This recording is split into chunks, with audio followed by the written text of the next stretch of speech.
Are you coming to the tree where they strung up a man? They say murder three. Strange things that happen here. No stranger would it be if we met at midnight in the hanging tree. Coffee. Without it, we would never have had the Industrial Revolution. We'd all be still living in Europe in mud huts. Here in Laredo, we have the Organic Man Coffee Trike. 4501 McPherson, the best coffee on the planet. If you can't get to Laredo, you can order from the Organic Man Coffee Trike.shop.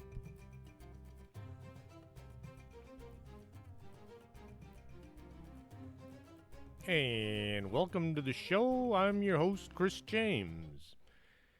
Tonight I was going to be talking about the Giants of Kandahar, and when I looked on the internet, there must have been about 24 websites covering the story, and I thought, all right, I'm going to have at least 2 hours worth of information here.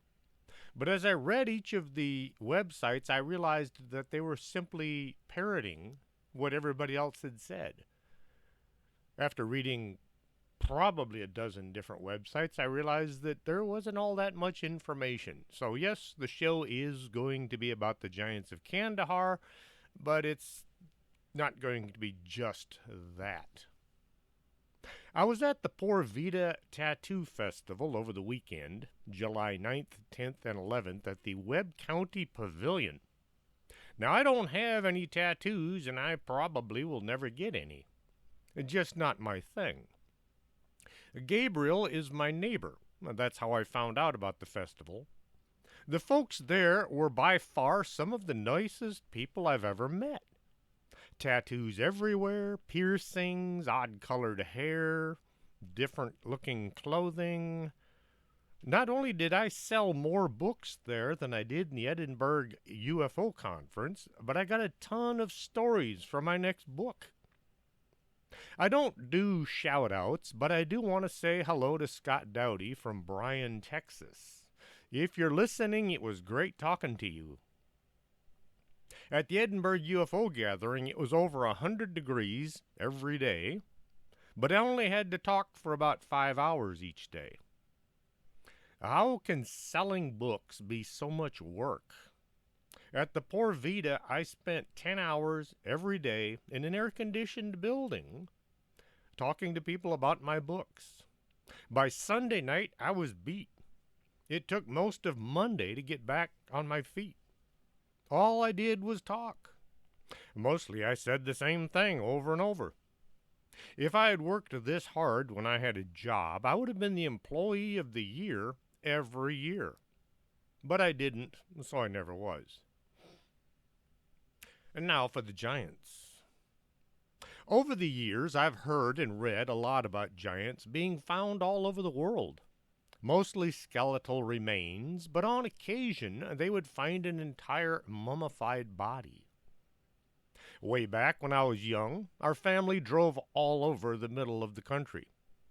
Our dad would see some roadside attraction and we'd stop and have a look. At one attraction, they had a huge mummified body on display. It was about 7 feet tall, and there were hunks of red hair still attached to the head. Years later, the Smithsonian swooped in and confiscated the body. They claimed it was going to be returned to the Indian tribe it was associated with. For some odd reason, I don't believe they ever turned it over to anyone.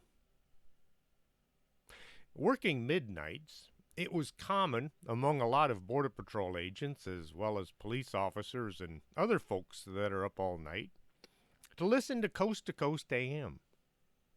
There were many guests talking about giants and how a certain museum was going around stealing the remains and hiding them in the basement. One of the many guests was Stephen Quayle. I listened to his interviews several times and read several of his articles on his website, www.stevequayle.com. There's no N in the middle. Stephen Quayle spoke of an occurrence still classified by the U.S. government on the show. The events happened in 2002 or maybe 2005, depending on which website you look at. On a desert part of Afghanistan when a U.S. Army squad went missing. A special ops unit was sent to find out what had happened. The Spec Ops unit was taken out to a landing zone near where the patrol had been just before their last communications. Following the trail up the mountain, the Spec Ops came to the entrance to a huge cave. Laying on the ground around the cave entrance was a collection of military gear. A quick look told them that this was all U.S. equipment. Now, a lot of armies all over the world use our gear, and they dress in the same uniforms. It doesn't take much to tell who is who. The gear found by the cave was definitely from an American unit. Not knowing if the gear was dropped there during a mad dash for safety, or the men had found themselves in front of the cave and went in to seek shelter, the unit leader was going to send men in to search. A 13-foot-tall creature came running from the cave. He was armed with a huge spear that he stabbed into the first soldier nearest the cave. The rest of the unit opened fire. The bullets hit their targets, but it took a lot of rounds before the giant dropped to the ground with an earth-shaking thud. The medic ran to the impaled soldier, but he was beyond saving. Next, the men began to examine the dead giant. It was dressed in animal skins with something that looked like canvas wrapped around its feet. It had 6 fingers on each hand and 6 toes on each foot. Looking in the mouth, the soldiers saw that this giant had a double row of teeth. It was determined the missing patrol had run afoul of this creature and had been killed by it. What little was left of the men was found in the cave. The dead giant was an anomaly, and the folks in the rear with the gear wanted to study it, so orders were sent to transport the creature. A Black Hawk helicopter flew in, and the body was sling-mounted for transport. The body weighed in at over 1,000 pounds. Well, a Black Hawk can carry a lot of weight, 2,600 pounds, but I don't think the crew wanted this giant body inside with them. Plus, the Specs Op crew needed transport back to the base. They probably didn't want to have to sit on top of this giant's body. Can't say I blame them. Once the chopper was at the airbase, the wrapped up and disguised creature was placed in a C-130 and flown back to some secret lab in the United States. If I had to guess, I would say it was probably Wright-Patterson in Ohio. Naturally, a lot of people immediately began saying there's no way this story could be true. One even went as far as to say he had contacted the military and they told him it was just a hoax.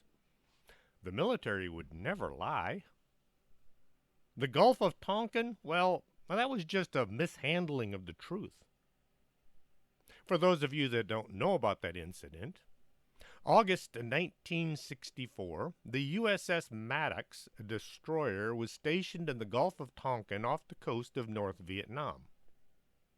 On August 2nd, it was attacked by North Vietnamese torpedo boats. Then, 2 days later, August 4th, the Johnson administration claimed that it was attacked again. After the second attack, the U.S. Congress passed a resolution almost unanimously allowing the federal government to take all necessary measures to protect U.S. forces in Vietnam. It was as close to a declaration of war that the Johnson administration would ever get. And it was based on a lie. In the early 2000s, nearly 200 documents were declassified and released by the National Security Agency. They showed that there was no attack on August 2nd or 4th. U.S. officials had distorted the truth about the Gulf of Tonkin incident for their own gains and for the Johnsons' own political prospects. This lie jump-started a war that would claim 58,220 Americans and more than 3 million Vietnamese lives. Okay, that was just one tiny little white lie that led to a little bitty war in a foreign land.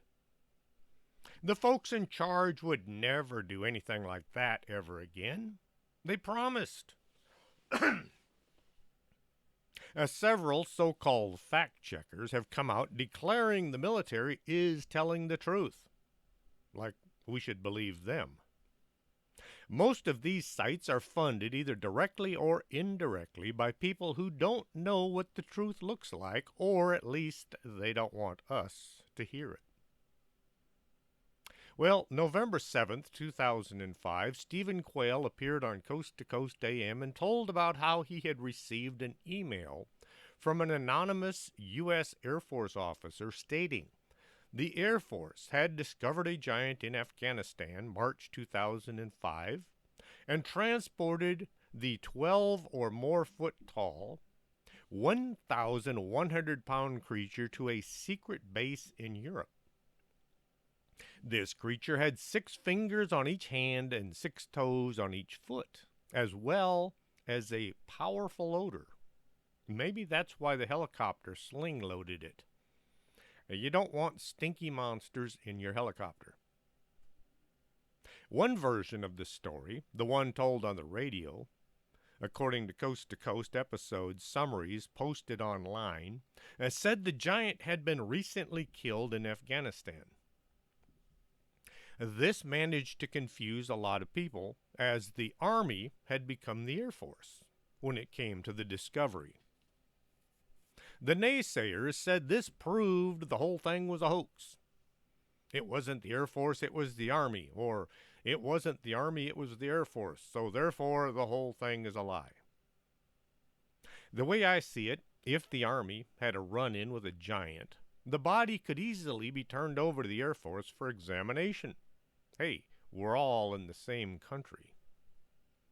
The officer involved may not have known who killed the creature, so he just said it was the Air Force since he worked there. Some folks in the Air Force don't like to acknowledge the Army. The Army Air Corps, as it used to be known. I was sworn into the Army by an Air Force officer. They asked me if it was okay with it, and I said, yeah, sure. I had no idea at the time that later on I would think, why an Air Force officer?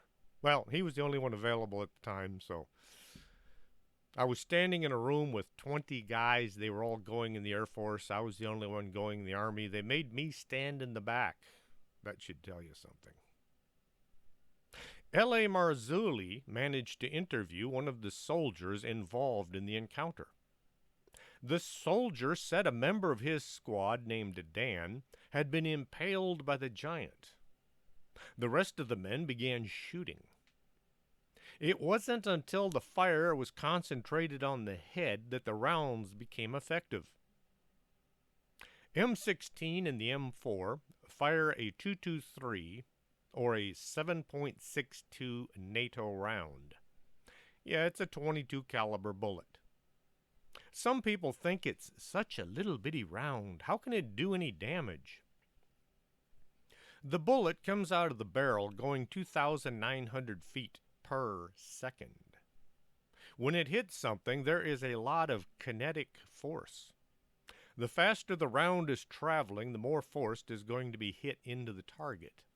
That's why a M16 and an M4 is a very effective weapon. And you can carry a lot of rounds. The rounds were fired at the giant, and they had little effect because they didn't seem to penetrate his skin the way they should, had he been just some big guy. It took concentrated fire at the creature's head to bring him down. Once the threat had been neutralized, the soldiers went looking for the missing patrol. Inside the cave, they found what was left of the men. The bones showed signs of having been cooked and chewed on by somebody with a lot of teeth, like maybe a double row of teeth. The dead giant was a cannibal, if it could be considered human. Along with the U.S. military gear, there was evidence of others having been dispatched for food. L.A. Marzulli interviewed the witness several times before coming to the conclusion he was telling the truth. Those who couldn't disprove the story will attack the person. L.A. Marzulli has been called all kinds of nasty things by those who want us to only know what they think we should be told. I interviewed L.A. back in March 29th, 2018. I will believe him any time before I'll believe the military. Been there, done that. L.A. went on to meet the witness during one of his interviews. The guy driving him had been in the army and he was stationed in Afghanistan. He said he was there after the incident took place, but had heard all the stories about a giant cannibal being shot. The driver said when we came back to base, we would hear our colleagues talking about a unit that had found and killed a person inside or at the entrance of a cave. At first I didn't think much of it, but then I've heard all that the fellow's size was 3 times that of a human being, and that he had more fingers and toes than a normal man. He had red hair, and that the special unit was looking for him. In his video, L.A. shows an iron spear tip that weighs about 12 pounds. A spear is designed to be used in battle. The tip has to be light enough so the person using it doesn't need a lot of muscle. For a spear tip to weigh 12 pounds, it had to belong to a giant. Now, the spear tip L.A. has is not the one used to kill Dan, but the witness said that it looked exactly like the one used by the giant. L.A. also managed to track down the pilot of the C-130 that flew the dead giant from Afghanistan to a base in Germany. The pilot said, "The creature weighed 1,100 pounds, and it was between 10 to 15 feet tall. It was killed by multiple gunshots, it seems, in a cave in Afghanistan. Before dying, it attacked our men and could have also killed someone. It was a very, very bizarre story. It sounded like the tale of the Nephilim, straight from the Bible, and we must assume that the giant must not be alone. It can't be the only one living on this planet. There must be others somewhere out there. Maybe he had a mate or children, who knows? It was unfortunate that the giant, attacked our soldiers instead of having a peaceful approach. But I guess that such reaction had to do with its territory.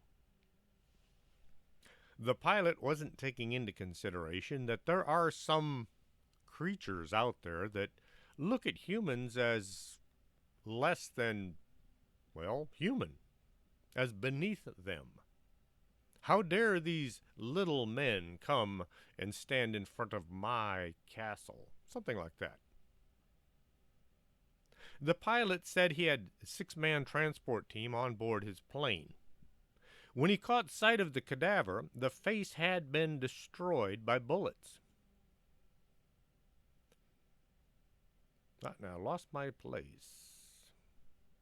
The pilot noted that the giant had 6 fingers. It was about 12 feet tall, and it weighed about 1,200 pounds.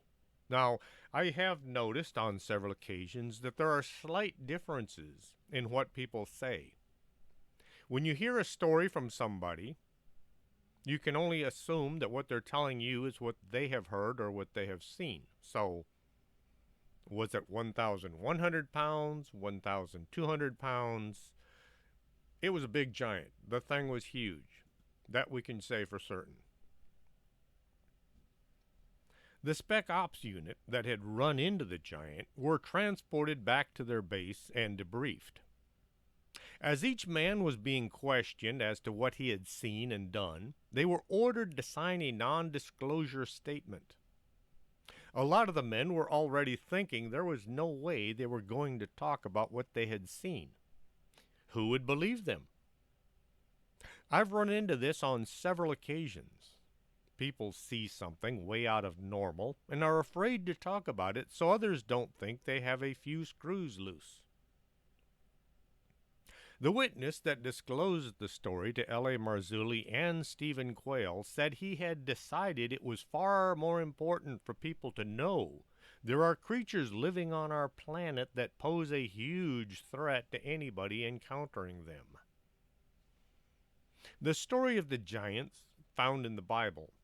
These giants were described as having 6 fingers, 6 toes, as well as a double row of teeth.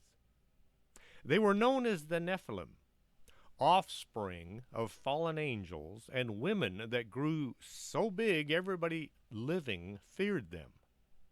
That sounds wrong. They were offsprings of fallen angels and women. The offspring grew so big that everyone feared them, not the women. Got to be careful how you say things. They were also fond of human meat. The Nephilim were mostly wiped out by the flood. The reason why the military would want to keep such discoveries secret are many. One being the idea the public isn't prepared to know the truth. Knowing there might be giant cannibals living in the world would lead to panic. There are several other theories that, when I read them, well, all I could do was scratch my head and wonder. One person theorized that somehow the giants were controlling our water system. This person went on with some really bizarre ideas that I don't even want to think about, let alone repeat. There's also a huge possibility that some people, being a bit odd, would rush to these caves wanting to commune with the giants. People have some bizarre ideas when it comes to nasty, horrible monsters. Whenever they show a movie like Godzilla and all the people are running and screaming from it, don't you know there should be 1 or 2 people that run up and try to pet it? Haven't you ever heard these stories about the people that climb over the bars in the zoo to pet the polar bear, which turns around and eats them? Let's face it, there are some people out there in this world that they're questionable between the ears. The giant of Kandahar is not the first time soldiers encountered a creature of inhuman proportions. World War II, the Japanese had some troubles with such a creature, or creatures. The Solomon Islands experienced some of the fiercest fighting in World War II, and are most famous for the bloody Battle of Guadalcanal that was from 1942 to 43. Japanese forces had more to contend with than Allied soldiers on the Solomon Islands. While traversing the island, numerous remote thick rainforests, the soldiers often reported coming across giant hairy human beings ranging from 10 to 15 feet in height, covered in long brown to reddish brown hair, with a prominent brow, flat noses, and wide mouths. The creatures had immense arms and were known on occasion to brandish crude weapons like clubs and spears. It was reported that the giants were known to be quite aggressive and even attacked on occasion. Several units described these terrifying beasts crashing through the foliage to ravage squads of soldiers, or snapping apart trees and branches in threatening displays of power. Bullets had little effects on these giants. On many occasions, the Japanese soldiers were kept awake all night by these giants wandering around outside their camp, making all manner of unearthly sounds. Anyone unlucky enough to be captured by these giants soon found themselves on the menu. The Solomon Islands have a long history of mysterious giants, and the local people are well aware of them. There's a rich tradition of folklore as well as sightings and footprint evidence of giant hairy hominids on the island that continue right up to the present day. The Solomon Island giants are described as looking a lot like Bigfoot or Sasquatch. The main difference is the aggressive behavior and the tendency for these creatures to eat people. There are many stories of Bigfoot-like creatures that ate humans. The monsters living in the Headless Valley in Canada, for one. The Loveland cave giants were also known to be cannibals, and they had 2 rows of teeth as well. The giants living on the Solomon Island use a system of tunnels that run under the island to move from one end to the other. There are a few stories that link the giants to several UFO sightings. Many people believe there is a base under the ground used by these aliens that look like giants. Linking Bigfoot to UFOs tends to make some folks mad. At Bigfoot conferences, I am known as a woo-woo. I'm willing to accept the possible connection between Sasquatch and paranormal abilities. Some folks, they don't like it.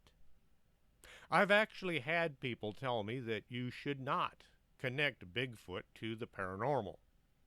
I've had people tell me that Bigfoot has absolutely no connection to UFOs. I always like to point out that we don't really know what Bigfoot is, so therefore we don't really know what he isn't. Back when Rome was conquering all of the known world and maybe some of the unknown world, they encountered giants in the land now known as Germany. The accounts say some of these men living in the forests of Europe stood up to 12 feet tall. That saying, to cut somebody off at the knees, is supposed to have derived from trying to do battle with somebody a lot taller than you. The Roman soldiers were armed with a sword called a gladius. It was a short, broad sword that was used for close combat. If you're standing up against somebody who's 12 feet tall and you're swinging a sword, well, what's the easiest target? It's right down around the thing's knees. In 2013, after heavy storms in Ecuador, a large female skull was found in Aloha province. Scientists determined the skull was about 600 years old. The discovery of the skull inspired a search for the rest of the skeleton, the parts of which were found and assembled a few weeks later. The skeleton stood 7 feet 4 inches tall, which was astounding considering that the average height of a woman in those days was only about 5'8". Further research led to the discovery of 5 more giant skeletons in the same area. All of these skeletons were between 7 to 8 feet tall, and they were buried in deep, elaborate graves. They were found at 2 separate sites, leading scientists to conclude they were probably from 2 different tribes. The remains of a much larger giant were found in Ecuador in 1964. Father Carlos Vaca, a priest who worked with hospitals, was called upon to examine some strange bones found in a mountainous area. Vaca determined the bones were human, despite being incredibly large. The bones were taken to Austrian artifacts researcher Klaus Dona, who allowed several experts to view the bones. They all came to the same conclusion. They all belonged to a human who when they lived would have been 25 feet tall. They also concluded the bones were over 10,000 years old. The Dover Mound in Kentucky is a large Native American burial ground within which was found a 7-foot-tall skeleton of the Adena man. What was more interesting than his height was his abnormal elongated head and disproportionately large torso, in addition to his legs.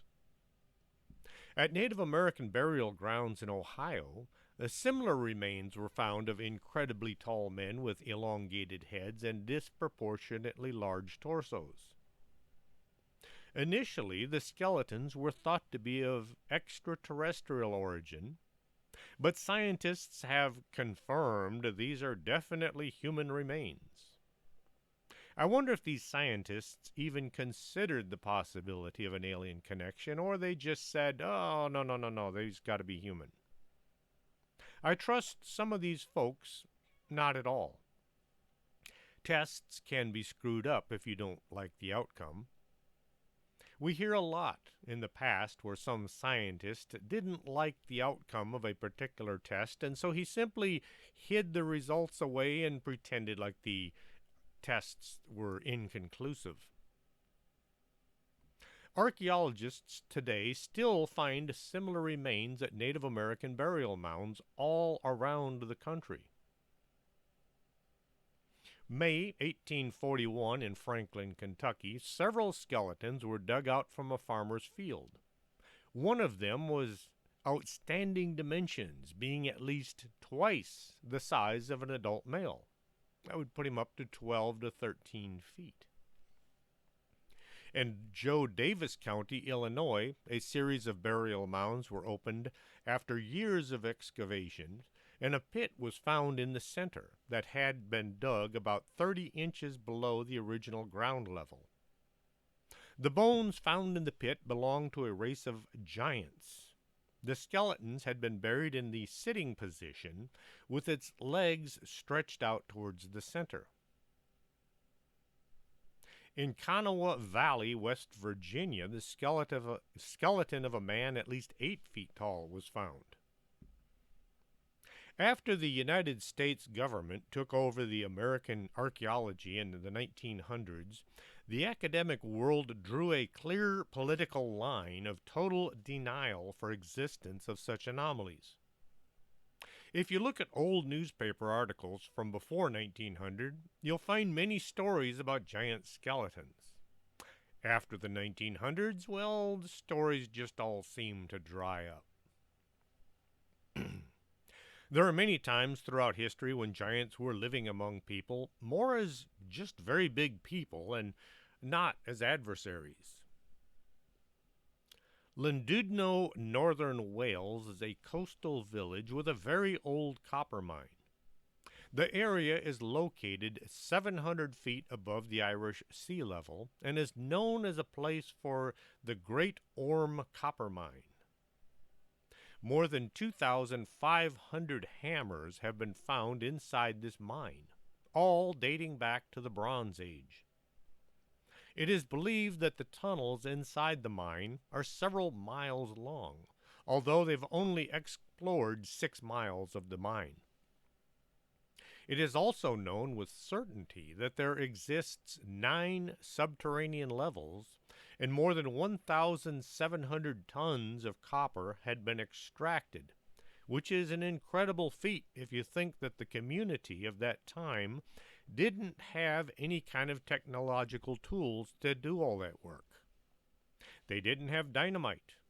They didn't have drills. All they could do was whack the rocks with a big hammer and carry out what they wanted. The heaviest hammer men use today weighs about 20 pounds. 20 pounds might not sound like a lot until you try swinging it a few times. The more common weight of a hammer, a sledgehammer, is 10 pounds. Still, something to work with if you have to swing and hit a small target. In one of the tunnels of the mine, searchers found a 70-pound hammer with an 8-foot-long handle. The tool is obviously a hammer. It looks well worn, as if it had been used for years. How big was the worker that swung such an enormous device? The archaeologists that found it were hard-pressed to explain why there was a hammer so big nobody could have possibly used it unless that person stood about 12 to 14 feet tall. Working along somebody that big would have set the bar pretty high if you were competing for a job as a miner. You show up asking for a job, and you're there to fill out the application, and here's this 14-foot guy standing next to you looking for the same job. Well, guess who's going to go to work?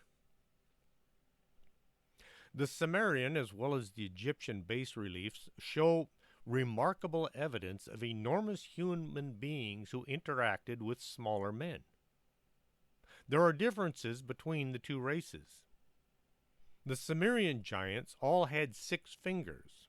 In order to control the 2 additional digits, the brain should have had a different structure, either larger or more complex, or maybe even both.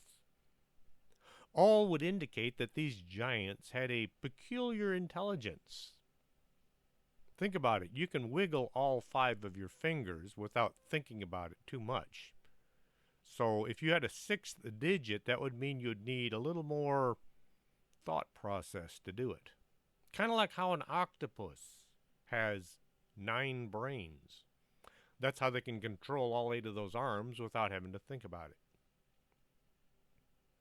The megalithic structures scattered all over the world from South America, Egypt, the Middle East, the British Islands, the Pacific Islands, all look as if they must have been constructed by huge workers.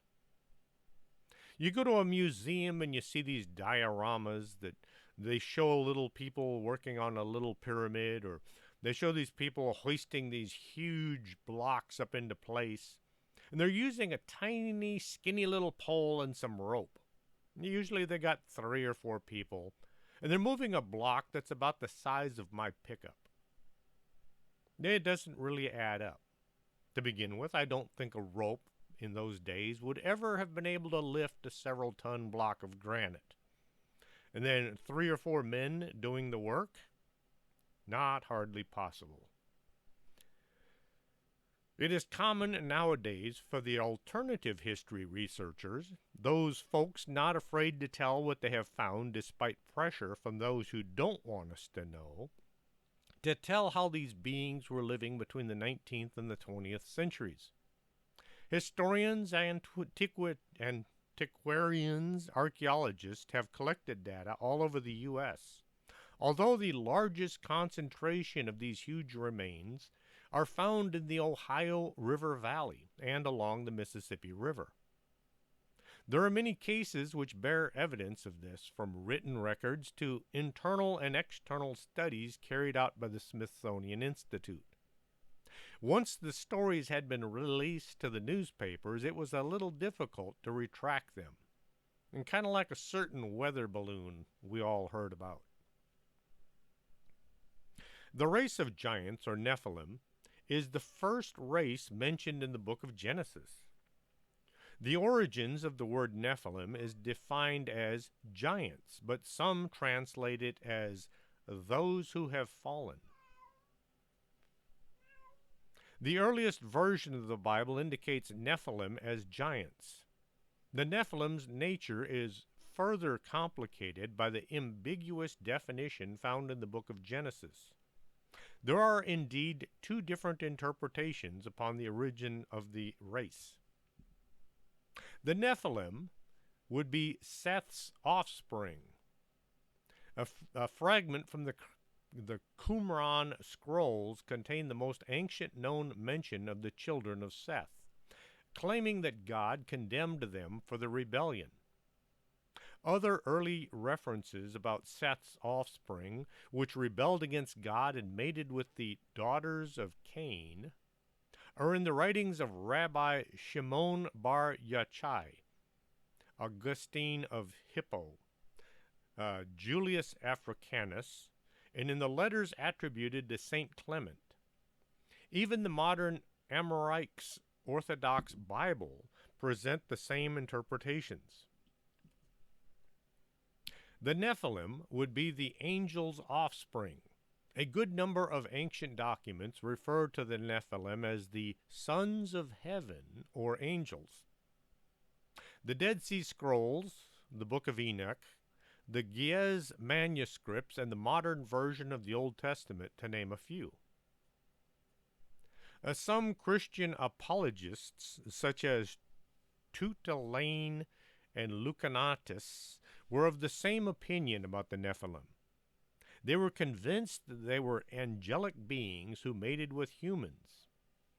Genesis describes the sons of God, male, of divine nature, having intercourse with the daughters of men, a female of human nature. From this seems evident that the sons of God were seen as supernatural beings. These gigantic creatures were the offsprings of the sons of God, the angels and the daughters of men. Genesis 6:4 and Numbers 13:33, the Bible speaks of giants populating the earth.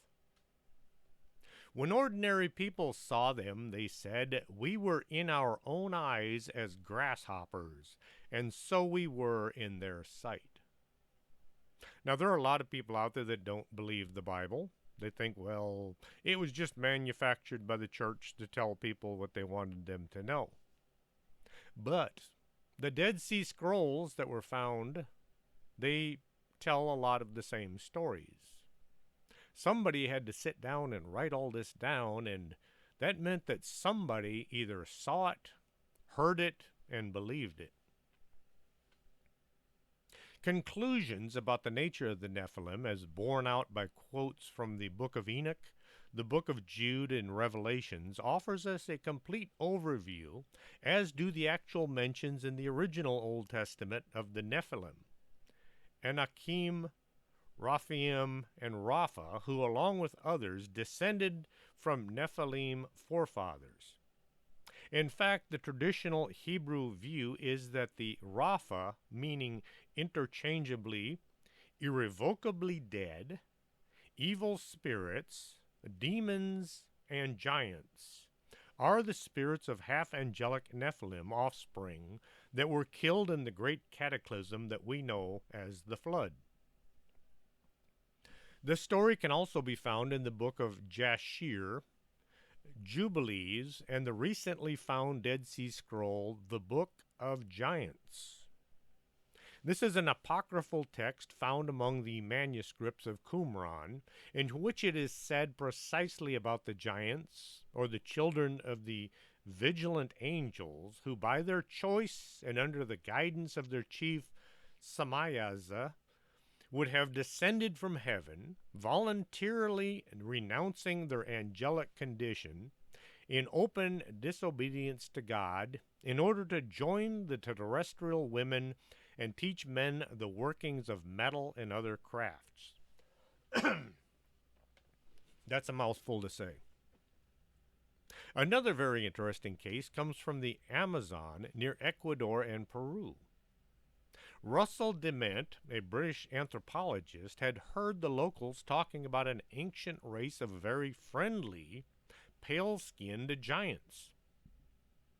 In 2014, Russell was able to see and examine a huge female skeleton that was unearthed after a flood.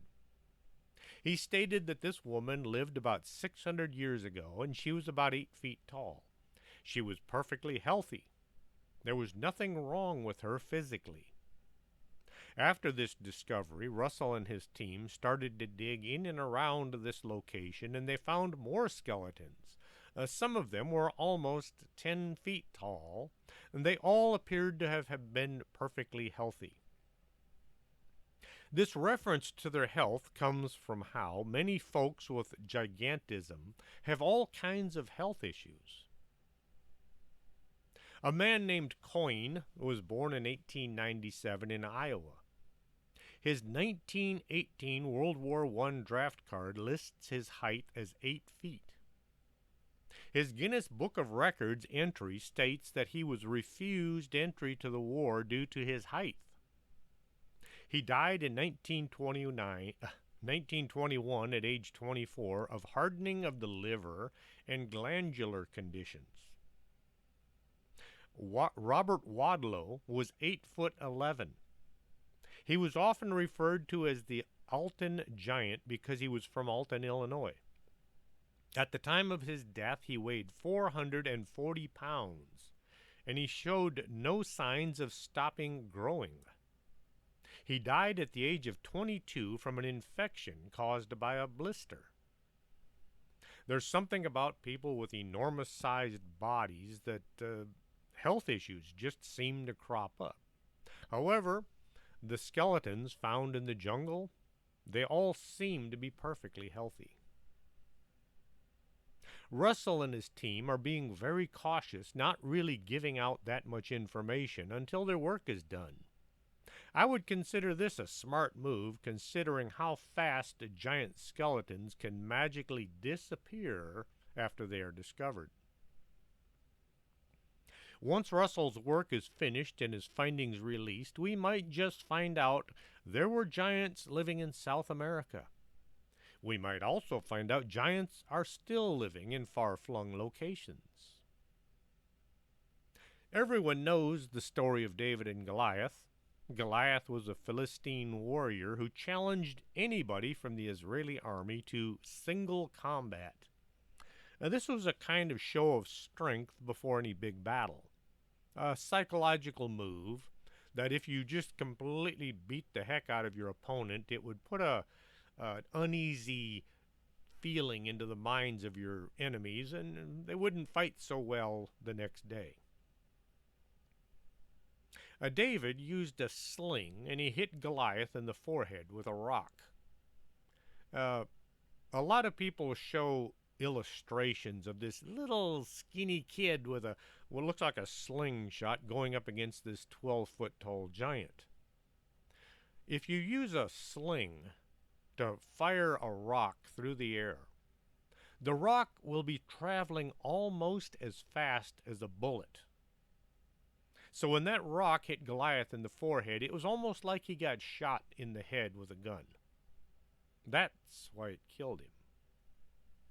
They discovered an ancient gate which they believe marks the entrance to the biblical city, which was the home of the defeated giant Goliath. The Gate of Goth was found by researchers at Bar Ilan University conducting excavations in the Tel Zafit National Park in the Judean foothills between Jerusalem and Ashkelon. The city was occupied until about the 9th century BC, when it is said to have been destroyed by Hazael, king of Damascus. Several Native American tribes have passed down legends of races of white giants who were wiped out. The Native Americans say that these giants did possess a pike-like weapon with an iron tip of about 12 pounds that, if attached to a pole to form a spear, would be difficult to maneuver for a man of medium stature. One spear tip that was found in Michigan and donated to an Indian reserve chief, the spear seen in the hands of Kandahar giant during the fight looked almost exactly the same. L.A. Marzulli called this weapon the Nephilim Lance. In his opinion, the giant was a Nephilim, which were described in the book of Genesis as the offsprings of gods and human women who inhabited Canaan at the time of the Israelite conquest. Horatio Bardwell Cushman wrote in 1899 book History of the Choctaw, Chickasaw, and Natchez Indians.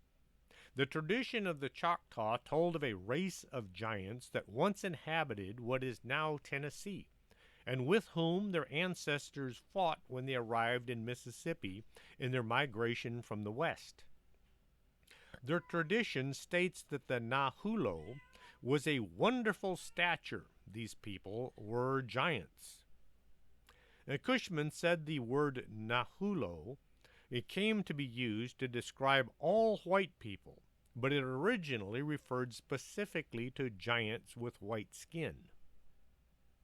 The Nahulo were said to be cannibals whom the Choctaw killed whenever the opportunity arose. If you know there's somebody out there that's going to kidnap your family and eat them, well, yeah, you're going to try and wipe them out. Chief Rolling Thunder of the Comanches, a tribe from the Great Plains, gave the following account of an ancient race of white giants in 1857. He said, "Innumerable moons ago, a race of white men, 10 feet high, and far more rich and powerful than any white people now living here, inhabited a large range of country, extending from the rising to the setting sun. Their fortifications crowned the summits of the mountains, protecting their populous cities situated in the intervening valleys. They excelled every other nation which was flourished, either before or since, in all manner of cunning handicraft. They were brave and warlike, ruling over the land they had wrested from its ancient possessors with a high and haughty hand. Compared with them, the pale-face of present day were pygmies in both art and arms." I like that name, pale-face. Now, yes, I know, it's not politically correct. I also don't care if people call me a gringo. One day at work, they announced that the Hispanic agents were no longer allowed to refer to the white agents as gringos because it was a derogatory term. Us white agents kept calling each other gringos anyway. If you get too wrapped up in ooh, that guy hurt my feelings, you're not going to get a lot of work done. The chief explained that when this race forgot justice and mercy and became too proud, the Great Spirit wiped it out, and all that was left of their society were the mounds still visible on the tablelands. This account was documented by Dr. Daniel Yates, a researcher and author of the book on Native American history. Yates also writes that the Starnak people of Navajo legend described them as a regal race of white giants endowed with mining technology who dominated the West, enslaved lesser tribes, and had strongholds all through the Americas. They were either extinguished or they went back to the heavens.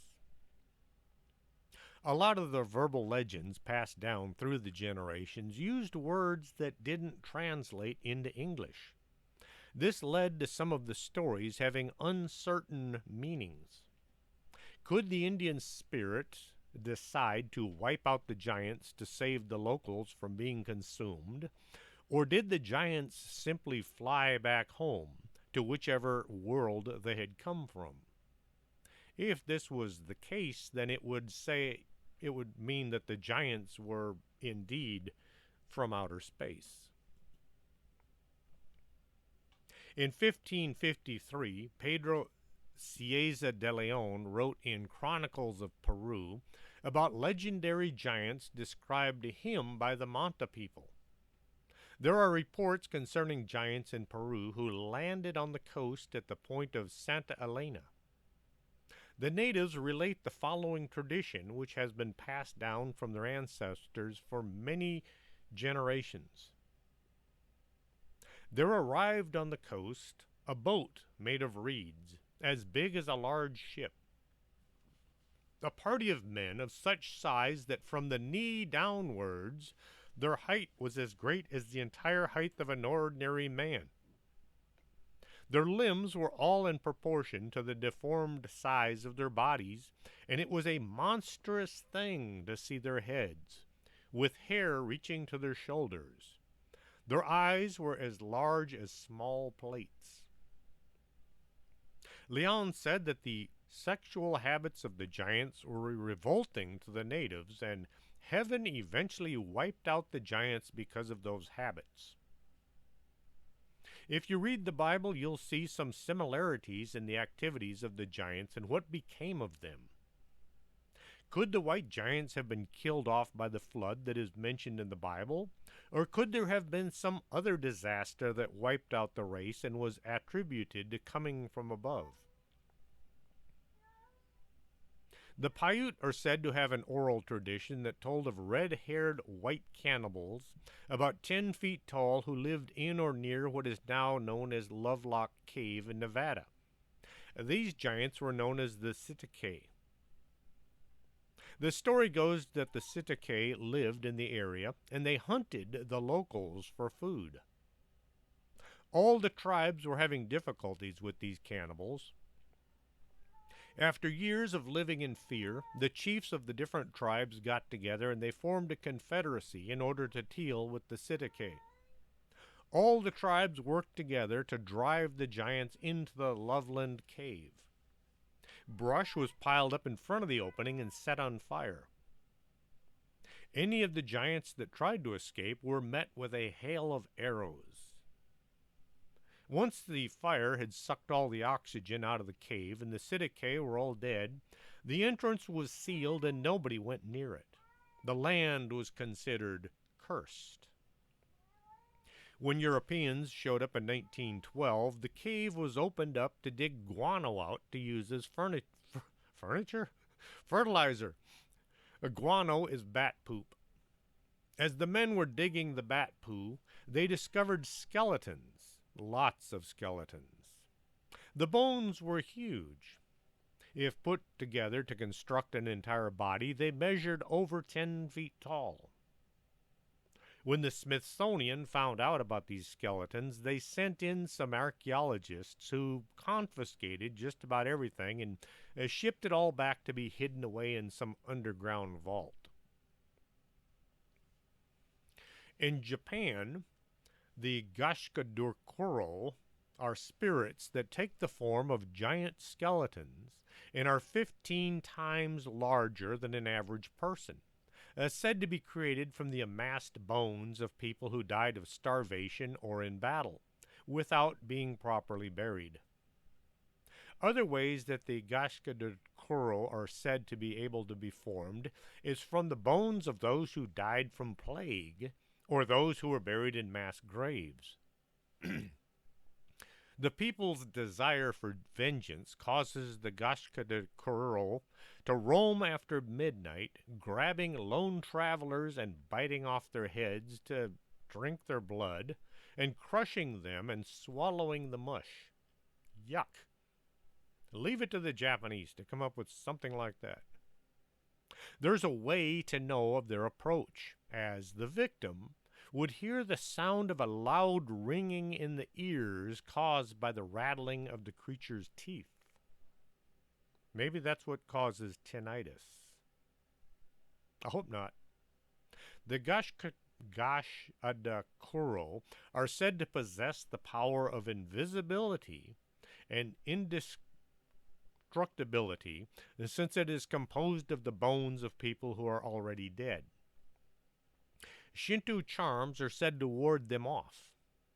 A Gashkadurkuro will continue hunting its prey until its pent-up anger is released, causing the bones to crumble and the Gashkadurkuro to collapse.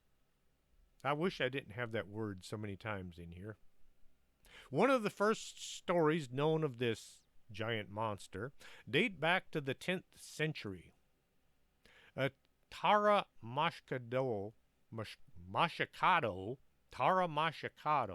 a prominent samurai from Kanto region, was ambushed one day by 3 of his cousins. They had been quarreling over a marriage. Apparently, they were all trying to woo the same woman. Enraged by the attack, Masakado retaliated by burning down their houses, killing one of his uncles. Now that's what you call a bad family. One of his cousins challenged Masakado to duel to avenge his father's death. I think it went something like, "My name is Kunika. You killed my father. Prepare to die." Some of you will get that, and some of you will wonder what the heck I'm talking about. After losing the duel, Kunika, embarrassed by his defeat, called upon Tara Yashikani, another one of Mashikado's relatives who fought over the same woman. This gal must have been something else, or maybe she was rich. Yoshikani, who was the assistant governor of Kazusa province, was easily able to gather a bunch of warriors and other officials from his province. On the day of their battle, Masakado, despite only having about 100 poorly equipped soldiers, was able to inflict heavy casualties on Yoshikani and his forces, which were estimated to be thousands strong. After his victory, Masakado was summoned to the imperial court in Kyoto due to complaints received about him. After hearing all the details about the ambush and the feud and the girl and everyone was trying to marry, and the lord of the province handed down a very light sentence. Maybe he saw the girl too. Yoshikani, anxious to avenge his humiliating defeat, once again battled with Masakado. In 939, Masakado started a minor rebellion, referred to as the War in the Tingyu era, or the Tingyu disturbance. The armed revolt officially began when Masakado attacked one of the central government's outposts in Hitachi province. Later that year, he conquered several towns and several provinces, claiming the title of Shino, or New Emperor. The government in Kyoto acknowledged his attacks as a revolt, and they put a bounty on his head. Another one of his cousins, man, this guy had a really bad family, Taro Sadamori, managed to kill Masakado in 940. Decapitating him and taking his head to the capital of Kyoto for the reward. Masakado's daughter, Takayashi Hime, a famous and powerful sorceress, was infuriated at her father's killers for disrespecting him. Now, it's one thing to kill the guy, but when you chop off his head, that's just not right, I guess. She conjured up the first Gashadakuro with the bones of those dead in the battle where Masakado had died. To take revenge, Takayashi Hime unleashed the Gashakadorko, the giant skeleton, on Kyoto. Gashadokuro. Man, Gashadokuro. Gashadokuro. I don't speak Japanese. Dang it, I barely speak English. It ravaged the city until Masakado's head was moved to Shidazaki, a fishing village that later became known as Tokyo. The head became a sort of a demagogue, with a grave still standing today near the Tokyo Imperial Palace. I think Godzilla must have been following in his footsteps, and since he always attacks Tokyo. Not a real-life giant, but it was still a giant that did kill people and eat them. Now, they say that just about every legend has some kind of a true beginning, so I wonder what this legend is based on originally. Having stories from all over the planet that describe the same basic creatures makes it hard to claim that all these stories are just somebody's fictional ideas. Legends of giant cannibals can be found in just about every part of the world. Many of these creatures are found living in caves and preying on anyone who wanders by. In some cases, the giants went out looking for people to invite home for dinner. Some may think the world has been mostly explored and there's no place a bunch of giants could live without being discovered. Well, They have been discovered and then hidden away by the folks who don't want us to know all the things going on around us. We don't really know how many huge cave complexes there might be under our feet. Maybe some of them are connected to parts all over the world.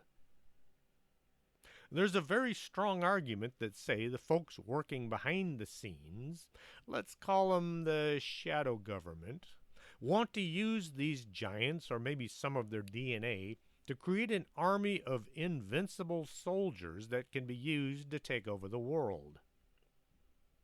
If you look at some of the bizarre things going on in the shadows of the world, you'll see all kinds of weird scientific experiments to create things that shouldn't exist. Scientists announce that they have created the first successful human-animal hybrid. The project proves that human cells can be introduced into a non-human organism, survive, and even grow inside a host animal. In this case, a pig. How human is this creature? How human does it need to be to qualify as being a person? Scientists say they're doing this to grow organs needed for folks whose condition needs transplants. If you needed a lung transplant, why wait for a donor when you can just nip over to the farm and buy a new lung from the human pig farmer? Will we be able to make bacon from the remains? Would you want to eat anything that is part human? I understand there's a need, but by creating things that shouldn't exist, are the scientists creating a problem we'll have to face someday? Most of today's problems came from solutions of yesterday. Between the guys advancing artificial intelligence to a point that robots will take over the world, to human animals being made in laboratories, the future is looking kind of spooky. Will the robots fight the human animals for dominance of the world, or will people wake up soon and say, enough stupidity, stop with all the crazy science? I hope you enjoyed tonight's show. If you did, tell the world about it. Stop folks on the street and tell them, well, at least tell your friends. If you have a subject you'd like to hear on the show, or you have a story to put in my next book, you can contact me at strangethings@arkanasa.com. Till next Saturday, this is Chris James. Are you coming to the tree where they strung up a man? They say murder three. Strange things that happen here, no stranger would it be if we met at midnight in the hanging tree.